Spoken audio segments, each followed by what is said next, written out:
हे guys, welcome back again. दोस्तों, स्वागत है आपका एक और एपिसोड के रिव्यू में।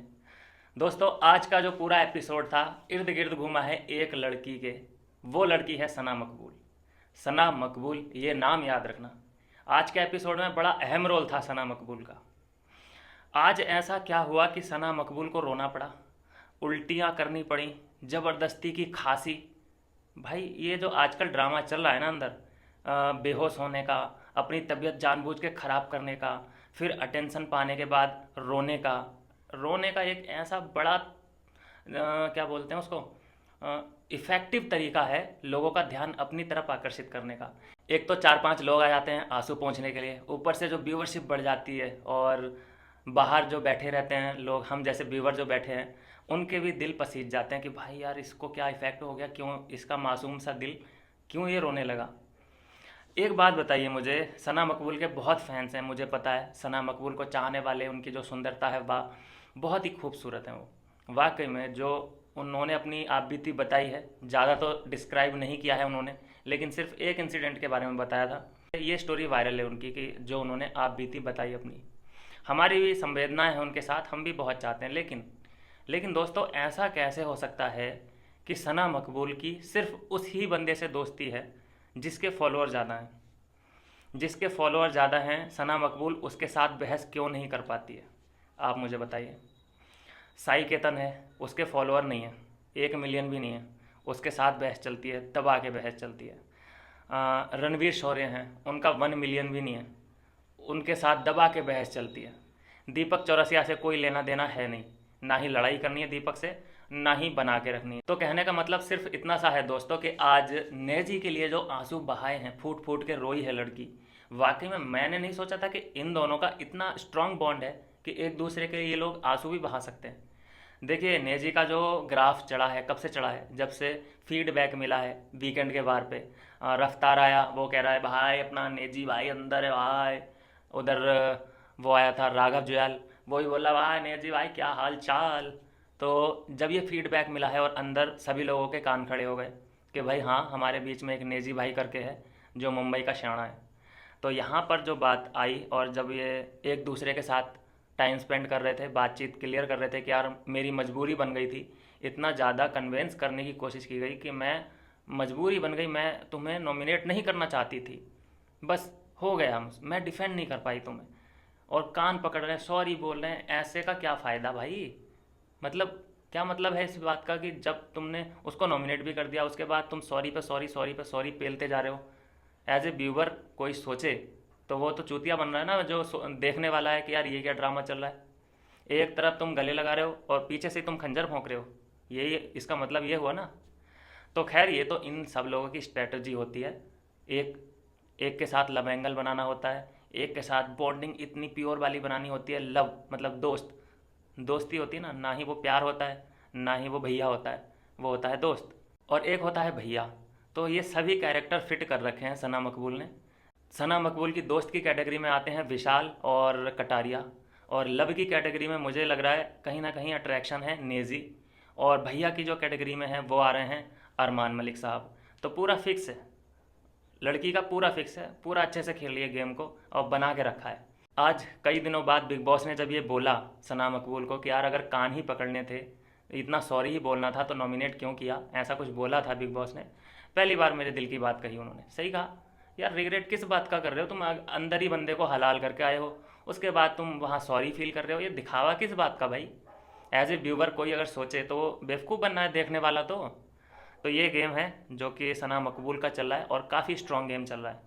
देख रहा हूँ मैं कि कोई नॉमिनेट नहीं कर रहा है सना मकबूल को, कोई नहीं कर रहा है। इसका रिजल्ट मिल रहा है ना, उसको समझ में आ चुका है उसको गेम के कैसे खेलना है। अब इसी कहानी का दूसरा पहलू देखिए, जहाँ पे अरमान पूरा स्ट्रॉन्ग तरीके से ओपिनियन रखता है कि भैया विशाल को नॉमिनेट करना ही करना है। कर दिया। कोई ना डिफेंस मिनिस्टर था, ना ही उधर चीफ मिनिस्टर था कि हाँ भाई कर दो। कोई डिस्कशन ज़्यादा हुआ ही नहीं विशाल के बारे में, सब क्लियर थे। और जब बारी आई विशाल की कि भैया इसमें से करना है एक को, तो वहाँ पर जो बैठी थी उनकी धर्मपत्नी, और विशाल को एक फैसला लेना था कि भाई पौलमी और अरमान में से एक को करना है, बताओ किसको करना है। तो पौलमी तो पहले ही हो चुकी क्योंकि उसने चुना ही नहीं किसी को, तो वो अपनी ही वजह से खुद हो गई नॉमिनेट। और अरमान को बचाना था तो उसको बचा लिया गया। तो वहाँ पर ये देखिए कि अरमान ने नॉमिनेट किया विशाल को, लेकिन विशाल ने बचाया उसको, ठीक है, बचाया, अपना वोट दिया मतलब अरमान को। तो यहाँ पर बड़ा दिल देखिए, यहाँ पर बड़ा दिल, यहाँ पर लेकिन अंदर कोई किसी का बड़ा दिल लाइव में आज देखा गया, दोनों लड़ रहे हैं और पोकिंग पे पोकिंग चल रही है। और कर कौन रहा है? अरमान मलिक पोकिंग कर रहे हैं उसको, विशाल को, मतलब जो नॉमिनेशन से बचाया उसका कोई एहसास नहीं, कोई रिग्रेट नहीं कि मैंने तो इसको यार नॉमिनेट किया था लेकिन इसने मुझे बचाया, ऐसी कोई फीलिंग नहीं है। पोकिंग पे पोकिंग चल रही है, एक भी गलती को कोई इग्नोर करने के लिए तैयार नहीं है। लेकिन यहाँ पर मैं ये समझ चुका हूँ भाई, सना मकबूल पे फिर से आता हूँ, मुझे थोड़ा सा गुस्सा है, नाराज़गी कह लीजिए, कि वो गेम ऐसा खेल रही है ना कि वो सबको बेवकूफ़ बना रही है। इतने भयंकर तरीके से जो उसने आंसू निकाले हैं नेजी के लिए, एक ही हफ्ते में तुम किसी के लिए इतना आंसू वासू कैसे निकाल सकते हो? इमोशनल किसी और के लिए कैसे हो सकते हो? तुम अपने लिए रो, कोई दिक्कत नहीं है, जैसे कि शिवानी पे जब अपने पे आई, अपने आप को उसने ट्रबल में पाया, तो अपने लिए आंसू हर कोई निकालता है, जायज़ बात भी है। लेकिन तुम दूसरे के लिए अगर आंसू निकालते हो तो तुम्हारी कुछ ना कुछ फीलिंग्स होती हैं, तुम्हारे कुछ ना कुछ उसमें इमोशन जुड़े होते हैं। तो ये सवाल है एक मेरे दिमाग में, आपके भी दिमाग में है सवाल और आंसर आपको पता है तो मुझे ज़रूर कमेंट कर देना कि आंसू क्यों निकले होंगे नेजी के लिए जो सना मकबूल के निकले हैं। क्योंकि नेजी अभी तक पिक्चर में था ही नहीं, मैं तो उसको 11वां प्लेयर मानता हूँ भाई। उसके पास रैप के अलावा, मैंने देखा पहली बार है उसका, वो बोलता है अंदर कि मैंने ट्रेंड चेंज किया है, मैंने ये किया है, मैंने वो किया है। मैं तो बिल्कुल जानता ही नहीं था इसको, अब देखा है जब से ये आया है अंदर और रफ्तार वगैरह ने नाम लिया और राघव ने नाम लिया, तब से पता चला कि भाई ये नेजी है और ये मुंबई का कोई स्ट्रीट रैपर है। और जब इस इमेज का पता चला सना मकबूल को तो उसका भी पलड़ा उसकी तरफ झुकने लगा कि यार नेजी नेजी नेजी नेजी। तो ये सीन है जिसका पलड़ा भारी, छोरी उसके प्यार में आंधी, मुझे तो ये सीन दिखाई दे रहा है। बाकी जो चंद्रिका दीक्षित हैं वो नॉमिनेट हो चुकी हैं और उनका जो पारा हाई है हो चुका है, मतलब अपनी अपनी असलियत बाहर आई जाती है। जब नॉमिनेशन में जाते हैं तो असलियत बहुत तगड़ी तरीके से बाहर आती है कि भाई मुझे कैसे कर दिया, होंगे भाई सब नपेंगे। विशाल एक चिल बंदा है, विशाल एक चिल बंदा है कि उसको नॉमिनेशन से कोई फ़र्क नहीं पड़ रहा, और ना ही उसमें इतना एरोगेंट एक टैग जो लगाया जा रहा है जानबूझ के कि ये एरोगेंट है, ऐसा मुझे बिल्कुल नहीं दिखाई दे रहा। फन लविंग गाय है वो। एक जो यहाँ पे फिर से मैं बात करूँ शिवानी की, तो उसको वो ऐसे बैठी रहती है, भाई अपने को पता था कि मैं नॉमिनेट होने वाली हूँ, मोए तो पता हो मैं नॉमिनेट होने वाली हूँ, मैं इन्हें तो जानता ना हो, मेरी तो बाहर ऑडियंस हैगी, बॉय बचाएगी मोए। तो वो सीन है उसका, पूरा डिपेंड है वो अपनी ऑडियंस पे। देखते हैं कि इस बार भी बचा पाती है शिवानी को उसकी ऑडियंस, या फिर इस बार कुछ और सोचा है, लेकिन बच जाएगी जहाँ तक मुझे उम्मीद है। क्योंकि मुन्नी जी इस बार नॉमिनेट हैं तो मुझे उनका ज़्यादा लग रहा है कि वो इस बार जा सकती हैं। बाकी देख लेते हैं कि कोई गेम प्लान अलग सोच रखा हो, बिग बॉस ने कुछ अलग ही स्क्रिप्ट लिखी हो तो कह नहीं सकते, लेकिन मुझे मुन्नी के इस बार चांसेस ज़्यादा लग रहे हैं जाने के। आज कुछ ज़्यादा था नहीं दिखाने के लिए बिग बॉस के पास, लेकिन जितना भी था मैं देख रहा हूँ कि कटारिया का जो गेम है बिल्कुल निखर के सामने आ चुका है। भाई बंदा मुंह पे क्लियर करने की मतलब कुव्वत रखता है, हिम्मत रखता है। जब मुन्नी जी आई और उन्होंने शिकायत की कि भाई तुम लोग जो मुझे मुन्नी मुन्नी बोलते रहते हो और मुझे चढ़ाया गया, तुम्हारे खिलाफ भड़काया गया, अरमान ने मुझे भड़काया, तुम अरमान को तुरंत बुला लिया कि भाई इधर आ, तू भड़का रहा है, तुझे कोई प्रॉब्लम है हमसे सीधे बात कर।